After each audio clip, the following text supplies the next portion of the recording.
David Friedman is the former CEO of a company that won 7 Best Places to Work awards, among many other accolades. He's the author of 3 books on culture and the founder and current CEO of High Performing Culture, the creator of CultureWise operating system, and a frequent guest speaker delivering more than 100 talks and workshops each year for thousands of CEOs and senior leaders. More than anything, David has built a reputation for taking the topic of culture and making it simple, practical, and actionable. I know you're going to enjoy this conversation, so please welcome David Friedman.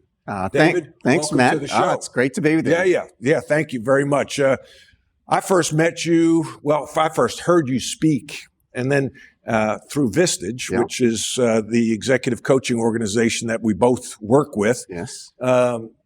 Your talk on culture really crystallized what I was fortunate to experience as a player and a coach, playing for Dean Smith, legendary coach. I never knew how intentional he was with driving the culture until I heard you speak and then read your book, Culture by Design. Why did you become so passionate about culture? You know, it's interesting, Matt. When I think about the origins of my passion around culture, it really started more as what I would call standards than anything else. So I ran a company for many years. It was an employee benefits consulting company that I grew. And in the very early stages of that company, it was mostly my family. And I figured everybody that grew up in my family thought the way I did for the most part. And so when we started to hire people who weren't in my family, I realized I can't assume they're all going to think like I do. So I better teach them how I want things done. And so I was very purposeful about teaching the standards of how we wanted to do things. It was only in retrospect that I began to realize, I guess that's what culture was. I wasn't thinking of it in those early days. This is back in the 1980s. I wasn't thinking of it as culture. I was just thinking of it as standards. I play to a very high standard, and I want everybody around me to play to a high standard. And so this is the way we're going to do things. It was only later that I realized that's really what culture is about. How did it evolve from that point forward? Well, you know, in the early days, I had set a series of things that I taught for this is the way we're going to do things. And I talked about them all the time, but there wasn't anything more formal than that. And then there was this one particular event in my first company that really changed the game for me. I often say to people that, you know, this one event changed the rest of my career. And it was an experience that I had at the Ritz-Carlton hotel chain. And specifically, the story of this is that my company, my first company, was known for amazing customer service. We were really good at that. And I was always pushing the envelope. I want us to be even better. And I was thinking about it, and I had this idea. I don't know what popped this idea in my brain, but I had this idea that I wanted to take my entire staff off-site and do something to get us to think bigger about what amazing service could really look like. So what I did is I closed the office. I chartered a couple of buses, and these buses pulled up to my office. Everybody came out of the office. They climbed aboard these buses, and we drove from my office, which was in southern New Jersey, to Center City, Philadelphia, and we went to the Ritz-Carlton. And the plan was we were going to have lunch there, and then we're going to spend the afternoon doing some brainstorming about amazing service and what we could do to be better. I didn't know that much about them at the time. I just knew they were great at service, and I figured it wasn't luck. There had to be somehow systems and processes that enable them to deliver that. So long story short, I had someone from the Ritz-Carlton share with us during lunch some of the things they did. And there were 2 things that I learned about Ritz-Carlton that transformed what I did in my company and what I teach today. The first is that Ritz-Carlton, some of your audience may know this, has a series of behaviors they teach, which are called their basics. And they're numbered 1 through 20, and they have them on a little laminated card. And so this idea of defining behaviors in really clear ways just made sense to me. I never thought about it quite that way. The second thing they did, though, that was really powerful is that Ritz-Carlton has, I call it a ritual. What they do is they have something called the daily lineup. And every single day in every Ritz-Carlton property in the world, in every department and shift, team members kick off the shift. They get together and they kick off the shift talking about what they call their basic of the day. So today's day number 1, tomorrow's 2, next day 3, 4, 5, and so on. And every 20 days, they cycle through them. And I thought about that afterwards, and I thought, that is really interesting. I wonder why that works. What does that tell me about people, about organizations, and more importantly, how can I do that in my company? Mm-hmm. So I went home literally that weekend and I created a set of behaviors. I chose to call them fundamentals because they're fundamental to success. And I decided that we would create a routine around practicing them. We decided that we would do it on a weekly basis. So we would take one fundamental each week and do a series of ritualistic practices around that. And we do week number 1 this week and 2 next week, 3 next week, and cycle through them. And I thought, if we just did that every single week, sooner or later, they'd become internalized in our people. So the things that we were teaching were things that we were already doing. I was just bringing a level of structure and system to it, of intentionality to it, that I hadn't really thought about before. And that really became the basis of how we were successful and led to everything that I teach that you've heard me talk about. Yeah, I love it. And we can go a lot of different directions. People view culture. I mean, I love this. Like, I'll do a talk, and there's 100 people, whatever, and I'll say, who here has core values with their organization? And They all do. They all do. And then the poor guy or woman that raises their hand, I say, okay, what are yours? And they go, hold on. And I'm like, and then to take it to the next level, not only don't they remember it, but then how do you operationalize? Well, that's them? the real key, man. Right? Yeah. That's so talk about taking your core values. One, how do you develop them? And then how do you operationalize the core values? You kind of touched on it a little bit. Yeah. So first thing I'd say is absolutely you're right. It's not just having them, because everybody has them. I do the same thing. If I ask a whole room of people, how many of you have some vision, mission, values? They all do. But very few of them have operationalized it in any way. So first thing I would say is I make a big deal about a language distinction that I depart from a lot of the world on this, but it's really important. And it's the distinction between what I call values, everybody's core values, and what I call behaviors, because I think they're different, and I think the difference isn't just semantics. So a value to me is typically an abstract concept.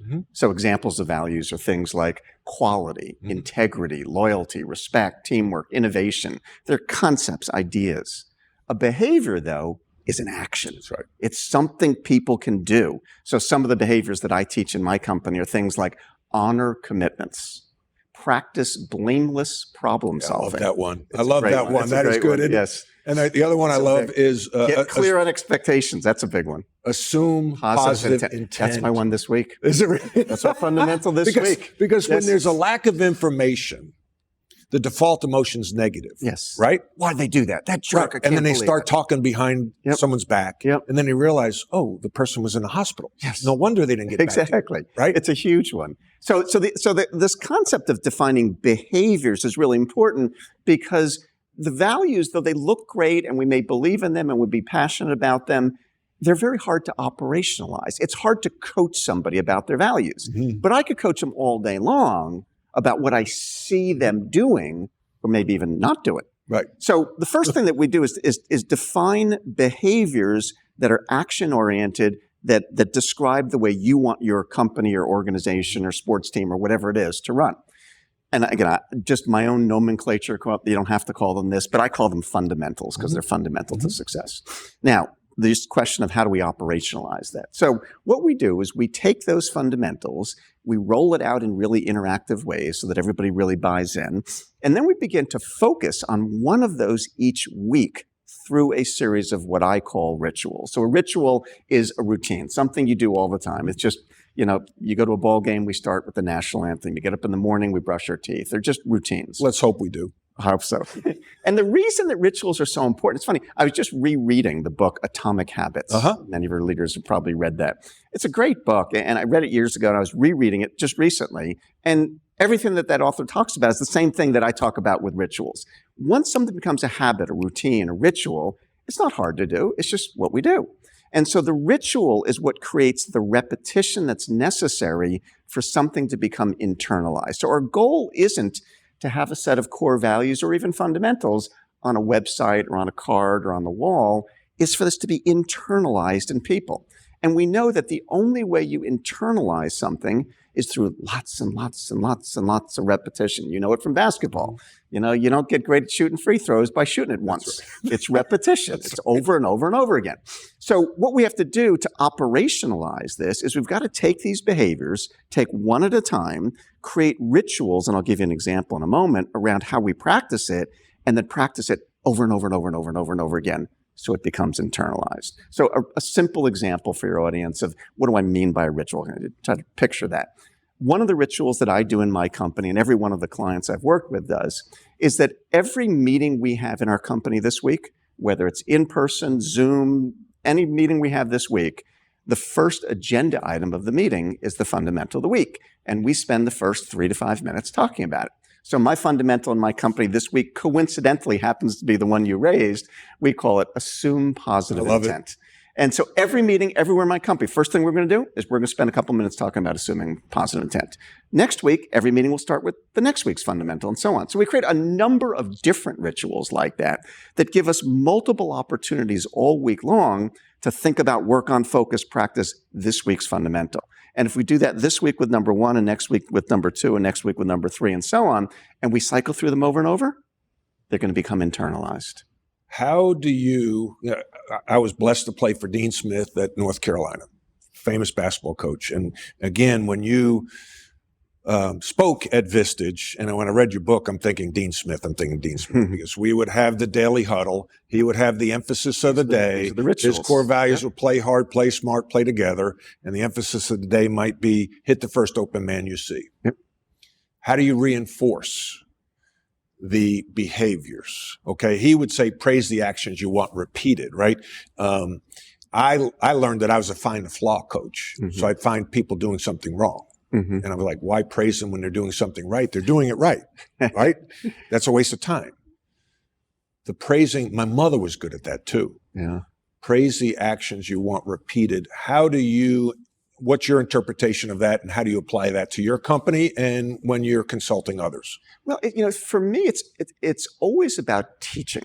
So using every situation as a teaching moment. Mm-hmm. So whether something went well or it didn't go well, either way, it's a teaching opportunity.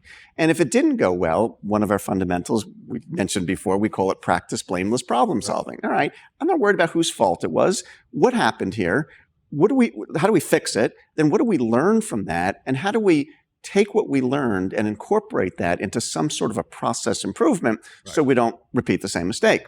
So if something didn't go well, I think there's a great opportunity not to, hit somebody over the head and say, you jerk, I can't believe you did that, but to say, hey, let's talk about our principles here. Remember, one of our principles here is to honor commitments. So where did we fall short and why didn't we honor our commitment? What do we need to do better in the future?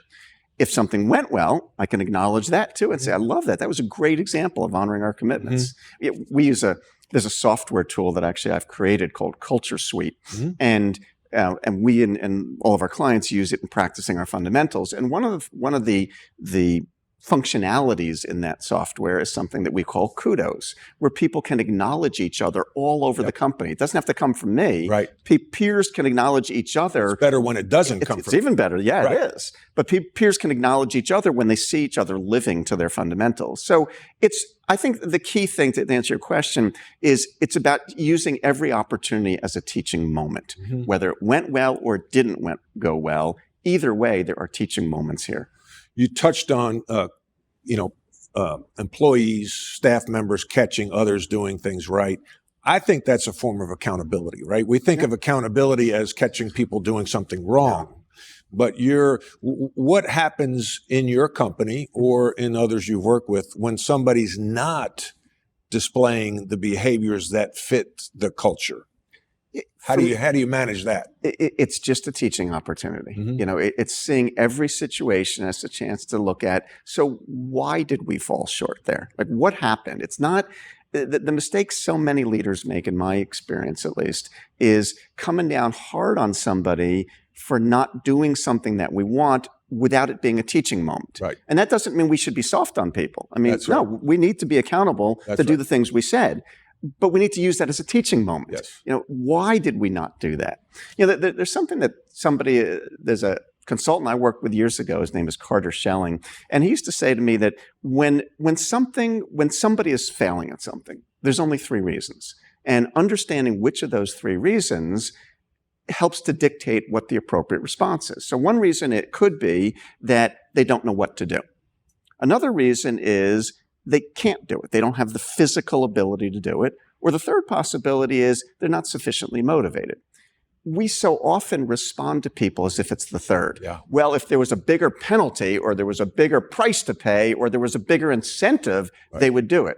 Using your basketball example, if you could give me all the motivation in the world to dunk a basketball, and this may surprise you, but I'm not going to be able to do it.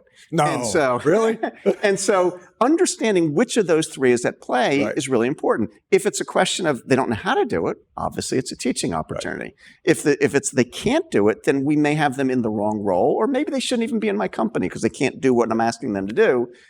Motivation is the third one. And that's, a question of incentives or penalties. And we so often just go to that third one. Yeah. And so to answer your question, how we respond to a situation where somebody didn't live up to our fundamentals really depends on which of the 3 is at play. Yeah. Well, I talk about every company is made up of 3 things, and it's like a pyramid: talent, systems, and culture. Yeah. And the better your systems and the better your culture, the better talent will perform, the better talent you'll attract, the better talent you'll retain. But you could have great systems and great talent, but if you have a poor culture, it doesn't matter. Yes. So I like to say culture is king. But yet, it may be the first thing that owners, CEOs, leaders discount because it's the soft skill, right? It's not easily measurable. Yeah. How do you measure culture? How do you measure a good culture? I'm often asked that question, Matt, and I don't.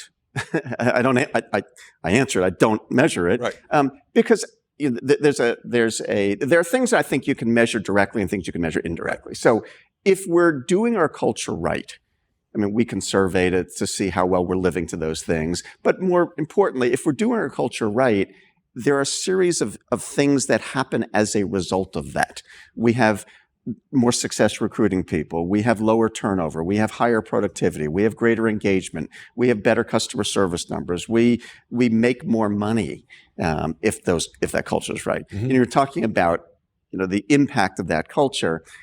Patrick Lencioni, who many of your audience, I'm sure, have read his books. In his book, The Advantage, he talks about culture as being a multiplier effect. It doesn't mean that it's not important to have a good strategy or to have good talent or good systems, but you're going to go 2, 3, 4, 5, 10 times as far with those if you've got your culture right, and you're going to go a fraction as far if you've got a dysfunctional culture.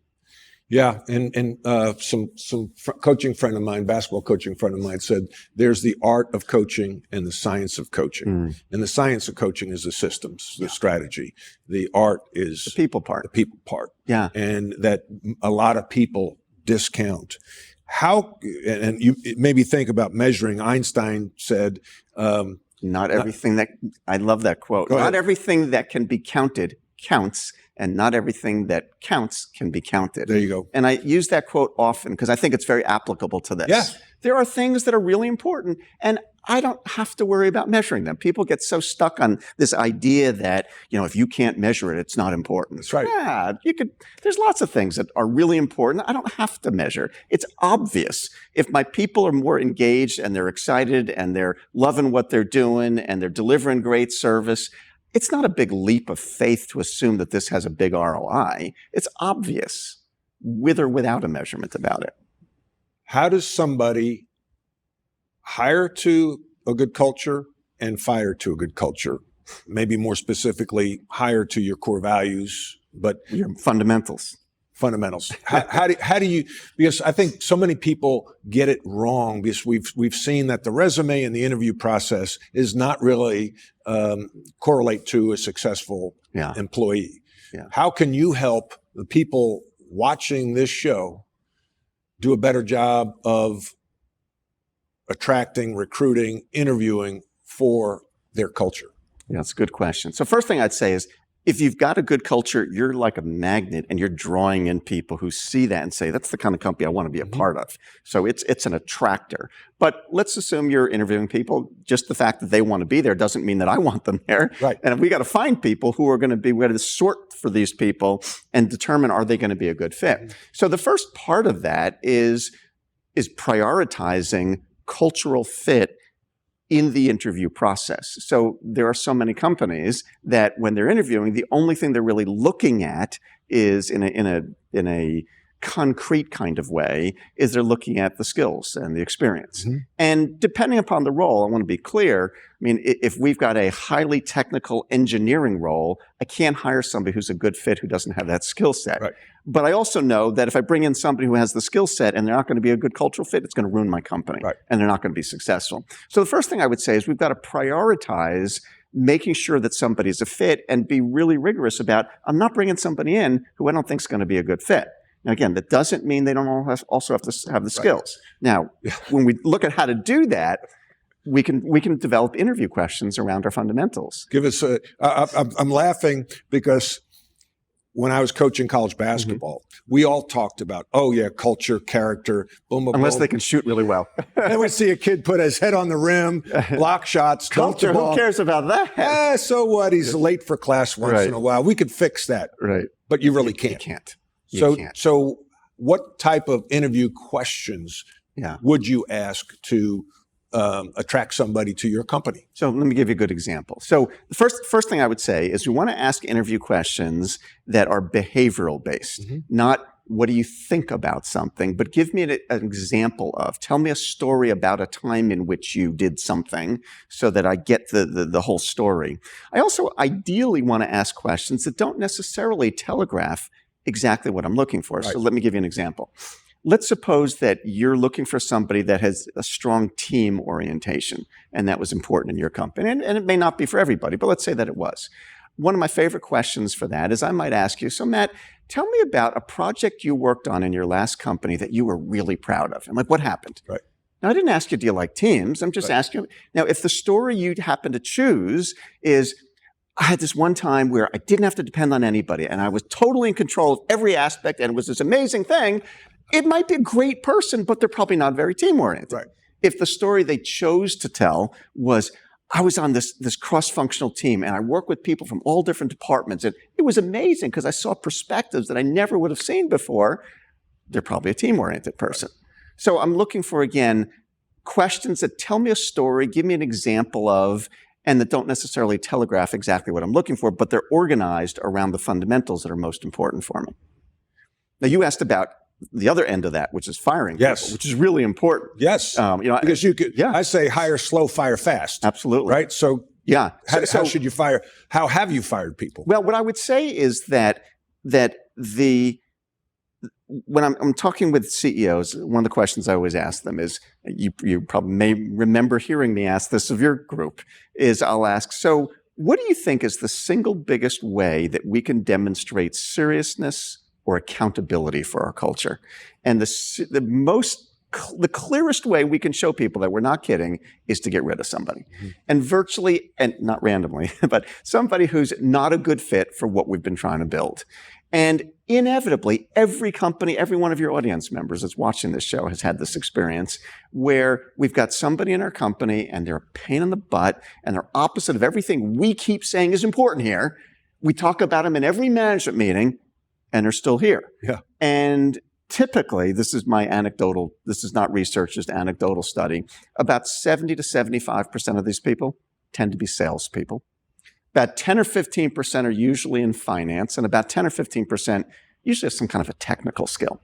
And what they all share in common is they have something that we're worried about replacing. If it's the classic sales guy or woman, he's a pain in the butt, he's opposite of everything we say matters, but man, that guy brings in a ton of business. Or he's got some of our most important customer relationships. I'm not going to get rid of that guy. And we're fearful of what we're going to do about it.